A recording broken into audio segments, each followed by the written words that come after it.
puissance, ta présence est dans ma vie. Ton amour, ta puissance, ta présence est dans ma vie. Je vais t'adorer de tout mon cœur.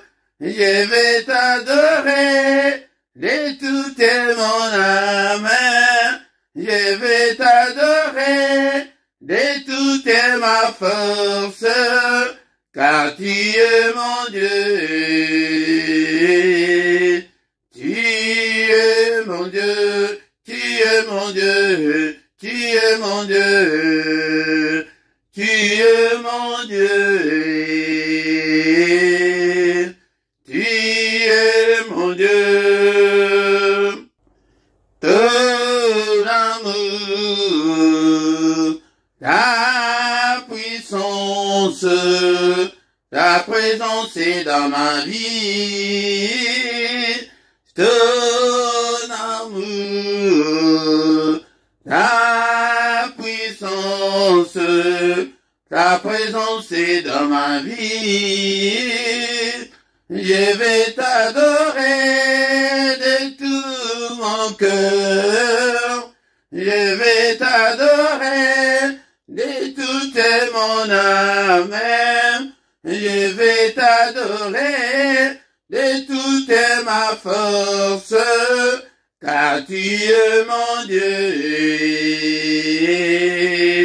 Tu es mon Dieu, tu es mon Dieu, tu es mon Dieu, tu es mon Dieu, tu es mon Dieu, tu es ma force, tu es ma force, tu es mon Dieu, tu es mon Dieu, tu es mon roi, tu es mon roi, tu es mon Dieu, tu es mon Dieu. Ton amour, ta puissance, ta présence est dans ma vie. Ton amour, ta puissance, ta présence est dans ma vie. Je vais t'adorer de tout mon cœur. Je vais t'adorer de toute mon âme. Je vais t'adorer de toute ma force, car tu es mon Dieu. Tu es mon Dieu, tu es mon roi, tu es mon roi, tu es mon Dieu. Tu es mon Dieu, tu es ma force, tu es ma force, tu es mon Dieu. Tu es mon Dieu, oh Zanzambé, oh Zanzambé, oh Zanzambé, oh Zanzambé, oh Bongwanité, oh Bongwanité, oh Zanzambé, oh Zanzambé, tu es mon roi, tu es mon roi, tu es mon Dieu, tu es mon Dieu, tu es ma force, tu es ma force, tu es mon Dieu, tu es mon Dieu. L'adoration attire la gloire et la présence de Dieu. Nous avons besoin de la gloire de Dieu. Nous avons besoin de la présence de Dieu dans nos prières. Et tant que sangana, nous avons besoin de cette présence-là de Dieu. Tokoki kozala lisusu te na ba prière et kauka awa biso tozali koya na culte yango nde banda ko adorer oyo asali likolo mpese bazali ko asali oyo ezali komonana na ezali komonana te, que toute la gloire à lui revienne. Il est digne de te adorer ce soir, Seigneur notre Dieu. Alléluia, nous te bénissons, nous te rendons grâce. Alléluia, kombo na yo ekumama, kombo na yo esanjolama, yo sala ezali komona te, mozali sina nyonso, Nzambe ya bomo inanga, Nzambe ozali kosala ete ngai nazala, tikete na pokwa lelo na kumisa yo, tikete na pokwa lelo na tombo la kombo na yo, yo oyo batelaki nga, euta na ane 2021 mobimba bato ebele bakufi na maladi oyo, ya soki yo pe okufi te ndeko na nga, yango nde po ete Nzambe alingaki te ke yo kufa, ngai nakufa, yango papa nakumisi yo, ebele bakufi, mais tu n'as pas permis aussi que moi si je puisse mourir, que toute la gloire te revienne. On bateli malin, ya soki Nzambe abateli te, on batela ko batela sepamba, tozo kumisa ye na pokwa lelo, tozali ko eleve kombo na ye, kombo munene, kombo eleki ba kombo nyonso, na pokwa lelo, bien aimé dans le Seigneur, et tala na journal lelo pe, abateli biyo nanga, uta tongo tina moment oyo, ndeko nanga, et réaliser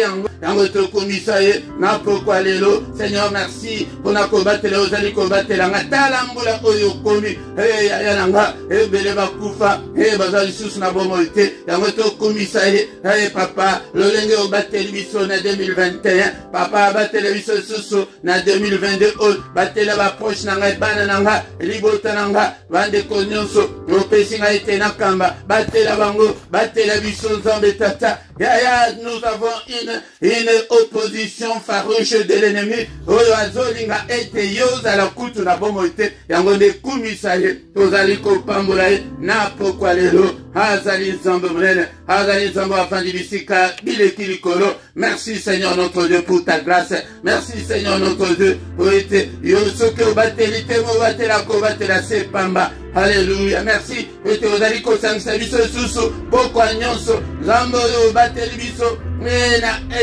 tozali ko totaliser une année jour pour jour, banda tobandi mosala oyo Nzambe tata, apa na commission pona bandeko nyonso, opesi ngai ete na kamba, kombo na yo papa, ekumama, kombo na yo sanjona batela bango, ete to avancer c'est quoi avancer, et petinda ebele susu, bawe nanu bayete, baya peko bakisama na bergerie oyo, que toute la gloire te revienne, au nom puissant de Jésus. Alléluia, papa, limbisa biso, na pokwa lelo, nous sommes tes enfants. Alléluia, il est écrit que tu as été offert pour nos offenses et tu es ressuscité pour notre justification. Justifie-nous ce soir. Ne te souviens pas de nos fautes, ne te souviens pas de nos iniquités, mais pardonne Seigneur, et pitié, toye et painayo, toye ko pasula mitema na biso et painayo, papa limbisa, kokangele biso kanda libelate, meyo kamawa. Alléluia, tobele makila na Yesu, et purifie biso. Seigneur, purifie-nous, sanctifie-nous, lave-nous Seigneur par le sang précieux de Jésus-Christ.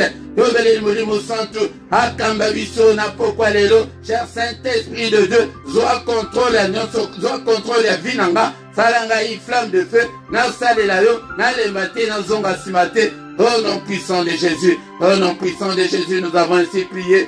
Amen, amen, amen, amen, bien-aimé dans le Seigneur. Acclamons le Seigneur, il est vivant. Zambe o, azali kosala ete ozala na pema na bomo na pokwa lelo. Yango nde tolobaki ete ngolu, na Nzambe, faveur ya Nzambe, ezali kolo na biso. Et na année 2022, pe le reste ya vie na biso.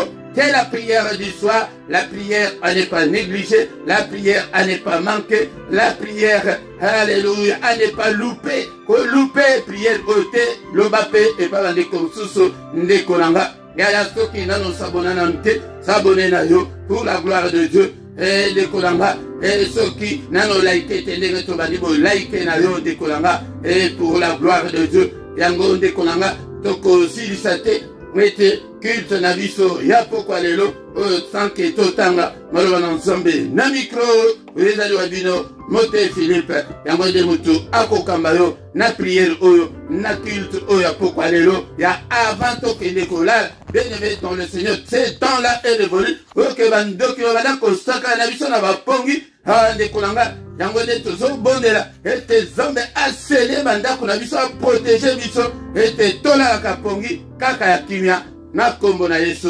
Bien-aimé dans le Seigneur, yango tika ete kimia Nzambe eza na biso yango nde bien-aimé dans le Seigneur tolobi ete tokokosisa teke sanke totanga nano maloba na Nzambe.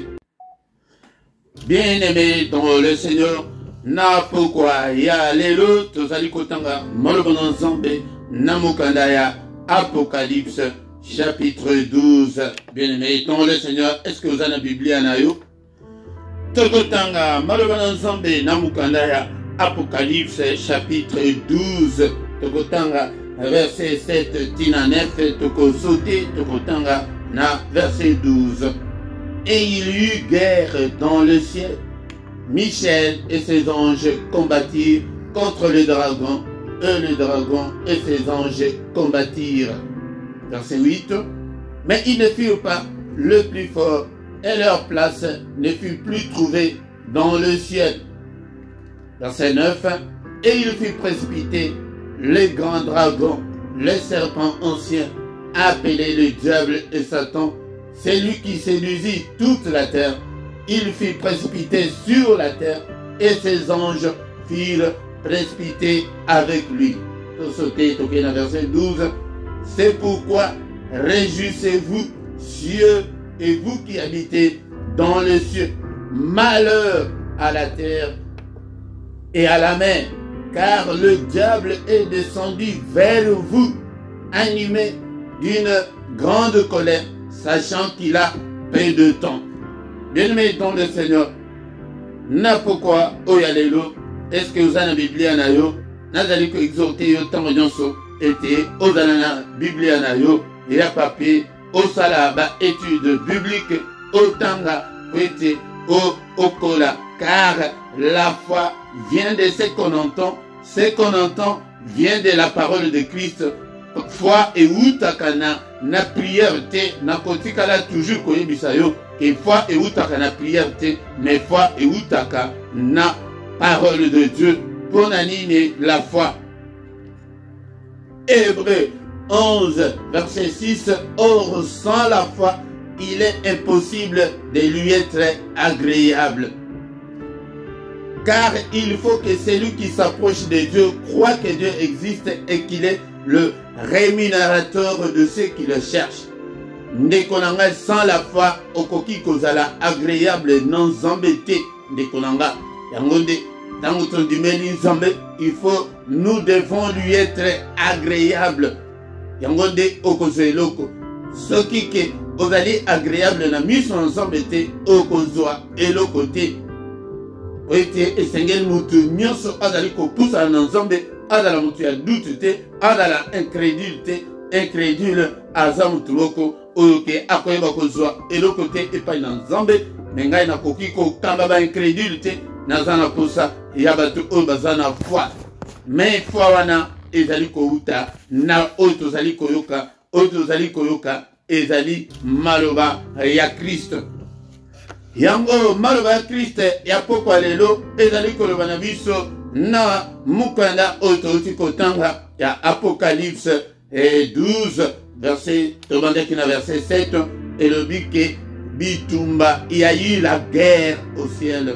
Bien-aimé, Biblia ezoloba te ke koswana, ezali koloba te ke kowelana koyinana. Non, il y a eu la guerre au ciel. Ndabisika o tata nzambe azali kovanda, nabisika bileki likolo, nabisika bileki boule, nabisika bileki nkembo. Bien-aimé dans le Seigneur, nous devons faire beaucoup d'attention.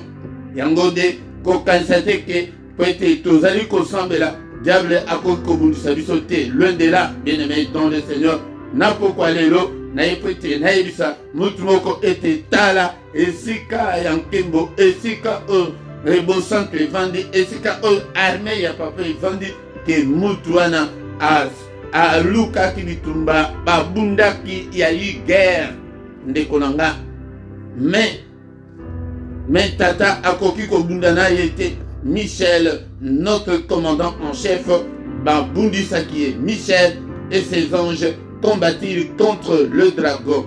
Le dragon, c'est le diable, c'est Satan. Yende mutu abimisa bitumba kuna nalikolo bitumba na ezalaki nini kwete azwaki ebonga na ye alobi ke azwa kiti na ye akende kovandisa yango likolo kutu koleka étoile ya nzambe yango orgueil wana Seigneur akokaki ko supporter yango te yango de Michel notre commandant chef yende mutu atinde la biso sécurité onyonso tozali na yango sur le plan spirituel yende mutu accordona kango nyonso. Bien-aimé dans le Seigneur, et le dragon et ses anges combattirent. Lelo ba oyo bozali koyoka bozali komona tozo benga bango ba démon bazaki ba ange. Dans la Bible ndenge ezali ko benga bango ke ye dragon na ba ange na ye ba bundaki bitumba eyaki makasi. Mais sengo pona biso car ils ne furent pas le plus fort. Donc les dragons, le Satan, le diable, Nabatunaye, Naba Anjnaye, bazalaki plus forte et leur place ne fut plus trouvée dans le ciel. Comme le cola, et place Nabango Zaki na likolote, ba boaka bango yako boaka. Verset 9, et il fut précipité le grand dragon, Yoka Kombonaye, les grands dragons, le serpent ancien, appelé le diable et Satan. C'est lui qui séduisit toute la terre. Oyo azali ko séduire mokili mobimba lelo yewana ba bengana ye na likolo. Il fut précipité sur la terre. Ba bwaka ye na lombango na mabele. Bien-aimé dans le Seigneur et ses anges aussi furent précipités avec lui. Ndekolanga Nzambe alimbisa ba ange wana te, alimbisa satana te, mais alimbisa pe ba ange te. Ndekolanga metala yo mutu ndenge Nzambe azali toujours simana yo yango de fois na yo ekouta na maloba ozali koyoka yoka ka maloba na Nzambe tango nyonso maloba na Nzambe etelemisa yo ekolisa yo afin que Nzambe a confié yo de grandes choses. Bien-aimé dans le Seigneur, okay, verset 12. Verset 12. C'est pourquoi réjouissez-vous, cieux, et vous qui habitez dans le ciel. Likolo ba sepeli ba ange mange a gangue à lui que sikoto sepela. Ponani. Mais malheur à la terre et à la mer, car le diable est descendu vers vous, animé d'une grande colère. Bien-aimé dans le Seigneur, sachant qu'il a peu de temps. Des places autoroki kolobela mingi na pourquoi lelo ezali que le diable est descendu vers nous en nakanda makasi ya azali ko vivre na mokilo eli koloba tango oyo biso tozali ko vanda na mokili tozali ko vanda na temps ya guerre. La guerre est là nalingi nalamusa mutu moko makanisi ete ndekolanga tozali ko vanda na mutu o asalaki bitumba kuna na likolo akobanga yo atamukete akobanga sainteté na yo wana te akobanga kosambela na yo te akobanga bana na yo te akobanga finance na yo te akoluka ete abundisa bitumba wana wasalaki na likolo yango te aye kosala sikoyo epai na biso mawa mingi pona bavandi na mokili mawa mingi pona mer akende kosala quartier général na ye na se ya mai. Bien-aimé dans le Seigneur yango nde bomonaka makambo mingi oyo esalamaka na bamai wana ete asala quartier général na ye kuna. Mais il est descendu vers nous animé d'une très grande colère. Mais biso tozali distrait, biso tozali comment kanda na ye wana azali koya ete mutu moko te ayimba Nzambe, mutu moko te adore Nzambe, mutu moko te azala na vie meilleure. Yango nde azali kobundisa biso ntango nyonso, azali koya koyiba biso oyo toza nango, azali koya kodétruire vie na biso, azali koya koboma. Dekolanga na poko lelo nazali kobelela na mutu moko ete soit vigilant tellement la prière ete toza na temps ya guerre na temps oyo ke monde ya ténèbres et na Satan bazali kobundisa biso tango nyonso.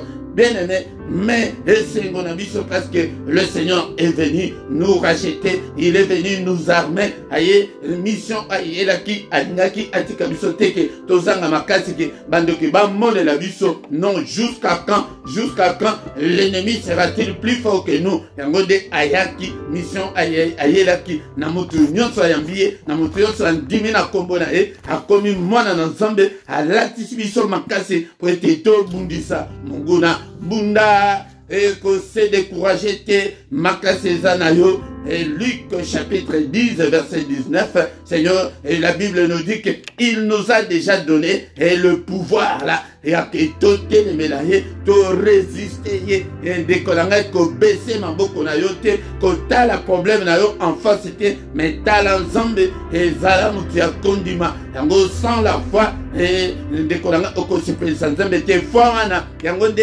sur le plan spirituel, yango de bouclier yamunene, oye protéger kabiso, mais tango ozalaka et ozole la wana yango de ozolongola bouclier na yo et que no ba flèche nyonso et ya bambasu et ya ezwayo mais ceux qui ozali kaka mutu telema yango de bomoni ke to sali groupe ezali groupe ya ba combattant ya ba guerrier ya ba to que non tokoki ko reculer te tokoki ko se décourager te. Il faut toujours avancer, il faut toujours s'accrocher au Seigneur et tout aller là, il faut se focaliser sur Jésus-Christ, bien-aimé dans le Seigneur. Mokoki kota la problème na yote, mais tokoki pete kondimate ba situation wana oh diable a imposé biso. Nous avons le pouvoir to aye Seigneur a laissé biso makasi pour être to bunda et boya situation ma pe wana ozali na yango wana boya seliba wana ozana yango wana bengana yango démon wana ozali sima ya seliba bengana yango salaka auto-délivrance tango nyonso et te balien wana ekangi bombo na yo ete loboko na Nzambe et briser yango yo moko pe ozana pouvoir ya ko briser yango butumbo jusqu'à ce que obal jusqu'à ce que omona problème na yo échanger pour nani mutu wana a quitté la biso na kanda makasi azana colère azana méchant contre yo de kolanga yango de tellement na prière de tellement parole contre parole. Alléluia. Kondimate ke banana mwana na azana malade wana boya yango tango zali komona anomalie moko boye tango zali komona négativité moko boye kati na yo telemela yango ozana pouvoir wana kaka ba pasteur tende konanga yo moko pe ozana yango yango de tozali kosisa na mukada ya Marc chapitre 16 Marc 16 17 et 18. Voici les miracles qui accompagneront ceux qui auront cru en mon nom. Ils chasseront les démons, ils parleront de nouvelles langues, ils saisiront des serpents, s'ils boivent quelque breuvage mortel, ils ne leur feront point de mal, ils imposeront le mal aux malades et le malade seront guéris. Dès qu'on a yango tala siko denge Seigneur ayeko arme biso tala miracle oya ko accompagner ba oyo bako ndima. Est-ce que ozana kondima de konanga ndima Yesu Kristo avanda kati na yo ozwa pouvoir wana spirituel yake Satan a gagné yote bandoki balonga yote et toko benga na mbili mabe il faut benga na démon wana seliba wana démon wana maladie wana démon oyo zomona kati na bombo na yo yango de makambo oyo toko yeba kosala ndeko nanga oko simba serpent ezali diable ye moko ete diable akoki ko gagner yote et ceux qui ont mêlé loko ya mabe ekosala yo mabe te ndeko nanga ndeko nanga tokotiela babeli maboko bakobika ezali miracle yango nde il faut miracle esalema na bomoi na yo yango nde moloba otozaki nango na pokwa lelo ete ya eu la guerre wana ekite la biso tozana temps ya guerre et ndeko nanga il faut la vigilant. Il faut que nous devons marcher la vie à sanctification, nous devons marcher à la lumière de la parole de Dieu, nous devons nous conformer à la parole de Dieu. Ce que il faut la mutua kondima, ce que la mutua kondima, yangonte okolonga satana, batrenyo s'enflammer, yamunguna ekoki ko atteindre yote, ekoki ko atteindre pe banana yote. Alléluia, au nom de Jésus. Seigneur notre Dieu, merci pour ta parole ce soir. Que toute la gloire te revienne. Merci Seigneur, en toi il n'y a ni changement, ni ombre de variation. Car au commencement était la parole était avec Dieu, et la parole était Dieu. Alléluia, papa. Il est écrit, mon frère, ma soeur, que la foi vient de ce qu'on entend. Yangode, bozali comment a été, tozali ko privilégié, était toyo kalilo banensemble, était épais service au foi, épais service au changer, foi et années, kendengo yoki parole, le vie. Désormais, n'a changé. Jamais n'a pas causé les sous distrait. Au moment où il fandenge yaka.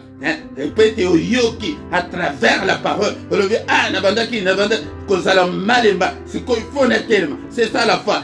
Foi et où t'as qu'à prière, mais où t'as qu'à parole de Dieu. Merci le roi des rois. Merci le Seigneur de Seigneur. Yo yaki ko armé biso était biso peto la makasi était to bundisa et to longae. Au nom puissant de Jésus. Au nom puissant de Jésus. Bien-aimé dans le Seigneur, il y a eu la guerre et nous vivons. C'est la période de la guerre. Yango de konanga, yango de tokoko tika bango pena kimiate. Au nom puissant de Jésus. Alléluia. Toye était chaque jour toko banako bundisa bango. C'est la prière du soir, la prière avant de se coucher en paix, la prière à ne pas manquer, la prière à ne pas négliger, la prière à ne pas louper, ko louper yangote, et tolingi était tolalaka, la pongi na biso pongi akimia, au nom puissant de Jésus, alléluia, de konanga toko kiko tika bango na kimia te, donc de kola la tiki bango na kimia, wanazite. Alléluia, au nom de Jésus, bien-aimé ton le Seigneur, alléluia, tous allez combler la moto ensemble, alors qu'il a Ézéchiel, et mon amour, et prophétise le feu, je prophétise le feu, nakaya bayine nanga, na pourquoi alléluia, au nom de Jésus, alléluia, nakaya bando kinyoso, vous allez combattre, tous en attendant ya combat. Bien-aimé dans le Seigneur, attaque yo boy ko combattre, mais le diable va te combattre et il va te détruire ce que vous allez combattre. Et akoko esayo na se yango de telema na prière. Na pourquoi lelo na ba ine nyoso alobi ke na ba ange na ye akita na bango et bango de to koma ko benga bango ba démon lelo ba zali ko bundisa biso au nom de Jésus na kan ya bango et bisika nyonso ba côté la ka ba réunion pona ko bundisa.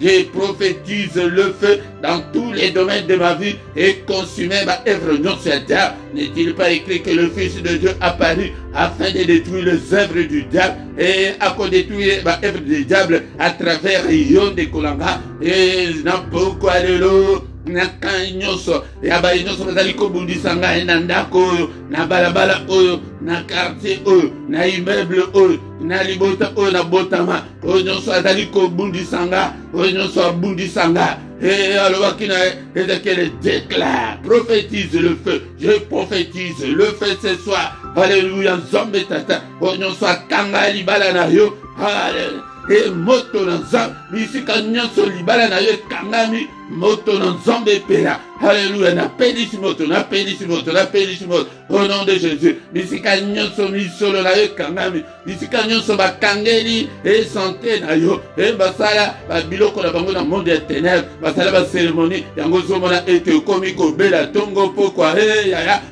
belisa moto alléluia mais être nyonso ya diable ezali kati na bomo ilanga etumama ezika bapende contact nyonso ezala na bomo ilanga ezala na nzoto nanga ezala na ndako nanga pende contact na bango belisa moto etumama au nom de Jésus-Christ. Bilembo nyonso ya monde ya ténèbres ezali kati na bomo na yo ezali kati na ndako na yo nini bakota na finance na yo moto na nzambe moto pourquoi lelo ndeko nanga est-ce que tu es là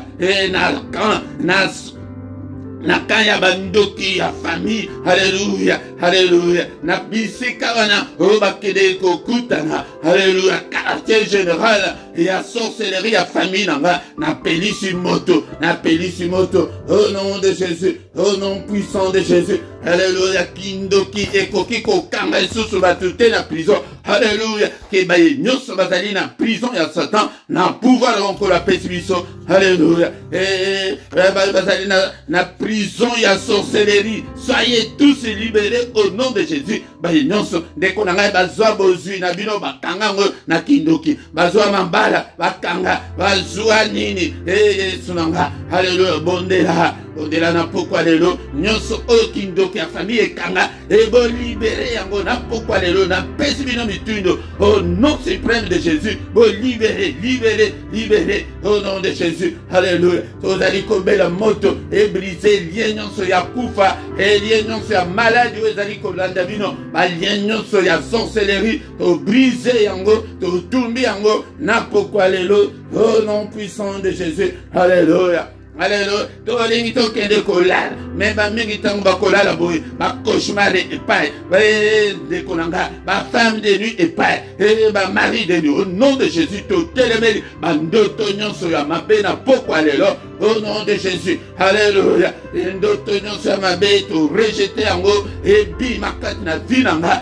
Au nom de Jésus, to déclarer pongi ya kimia. Na kombo na Yesu Masia. Pongi ya bana. Pongi nanga, et papa est dans la pongi à Kimia, au nom de Jésus, et pas question de mari de nuit, pas question de contact non mondial ténèbres, au nom de Jésus, alléluia. Nyonso ezali mondial ténèbres, to katiba, pon nyonso to katiba lien nyonso, et to dans la contact de mon côté, au nom de Jésus, ta parole, Seigneur, est comme un marteau qui brise le roc. Papa, nous briser, et Seigneur notre Dieu, alléluia, lien nyonso ya bandoto mabe, lien nyonso ya femme de nuit, kata yango pongana, lien wana ekatana, potango akoya pete akome pa na yo, maya kome zate, briser lien wana, au nom de Jésus, alléluia, c'est la prière agressive du soir, avant de se coucher en pétocoti, kabango na kimiate, yaya ce que zo bon de la bonne tous les jours, et akoyate, femme de nuit,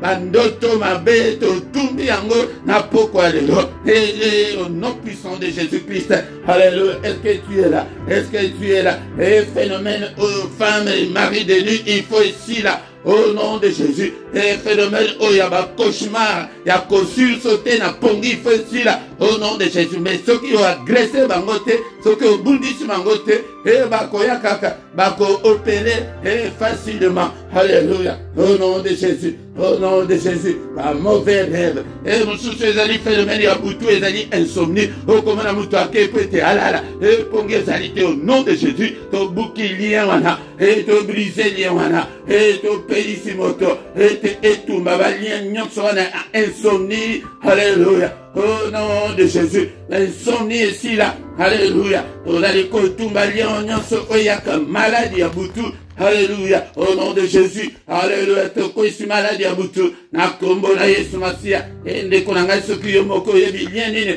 oetungisaka na boutou, yomoko bondela, au nom de Jésus. Au nom de Jésus, et boutou, alléluia, yakufa, au comment on a été mingi, à l'anime, à la moukité, et l'anime, lien de la mort, alléluia, brisé, lien de la mort, et ndekolanga, nala la pongi nanga ya kimia, et l'obina tongo la mouka, au nom de Jésus, alléluia, nakombo na Yesu Masia, au nom de Jésus, alléluia, bien aimé, tout le monde a composé la carabouille, tous les soirs, afin que Tola Kanakimia, afin que Bandako na biso moto epela, au nom puissant de Jésus, alléluia, to bandikoti kabutu na biso na maboko na Père de gloire, butu o na maboko na yo, kimia na moko, pongi ya moko, ezala mitungisite, nede papa yote moto le wake moko te akoya ko troubler, pongi na biso, pongi na moko te ezala troubler, au nom puissant de Jésus, gloire na yo monisama, apatobeleli sécurité pe protection na yo tindela biso armée na yo et à sécuriser biso na mbutu alléluia, pas de contact dans le monde des ténèbres, alléluia, sombe tata, protéger biso, protéger bana biso, makila tozombele la makila la Yesu, et couvrir biso, mais couvrir banda kula biso, balonga ki, place wana totangi na apocalypse wana tokoya, koye kolango, et puissance ezali kati na makila balonga ki pona tina makila belela ka makila na Yesu tongo poko butumo nyonso ete elonga ezali na kati ya makila Yesu ezali couverture ya moko na moko au nom de Jésus, et tango yo kofinika makila na Yesu, femme de nuit akoko simba yote, mari de nuit akoko simba yote, au nom puissant de Jésus, alléluia, au kombo na Yesu, Et tous en rapport bana mingi bazali attaqué na butu yango tozali ko telemela batake nyonso ya butu contre bana au nom de Jésus repousser yango na kombo la Yesu ezala biso ba mikolo batake nyonso ya butu to rejeter yango to repousser yango au nom de Jésus Christ.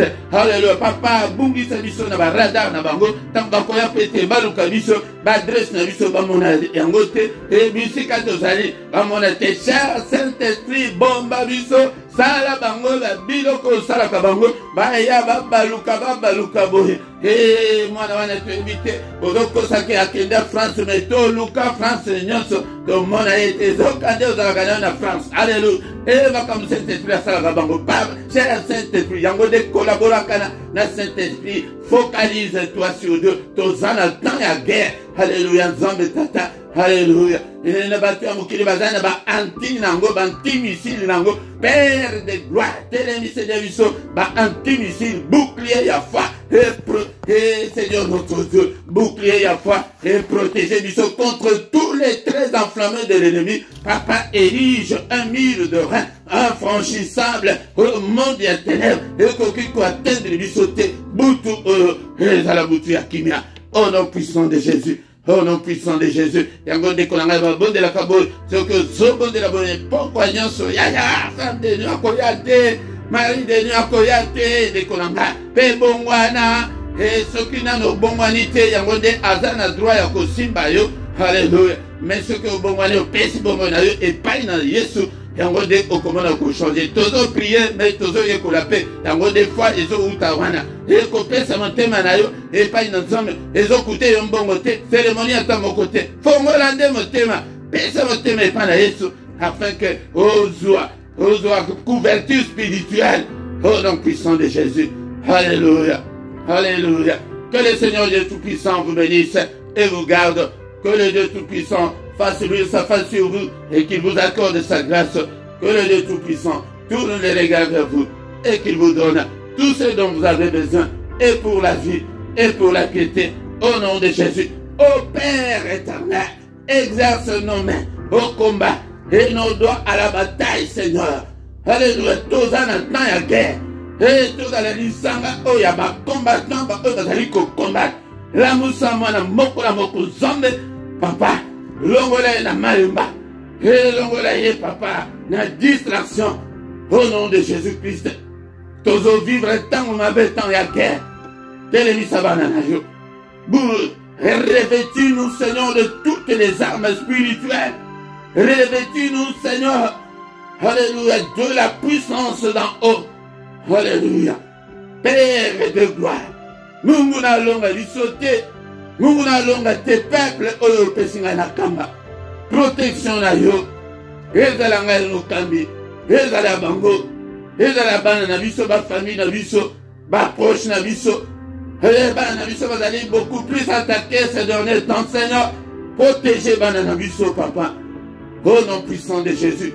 Natatole longo ezali kat na makila na moko na moko. Elongo accompagner moko na moko tata.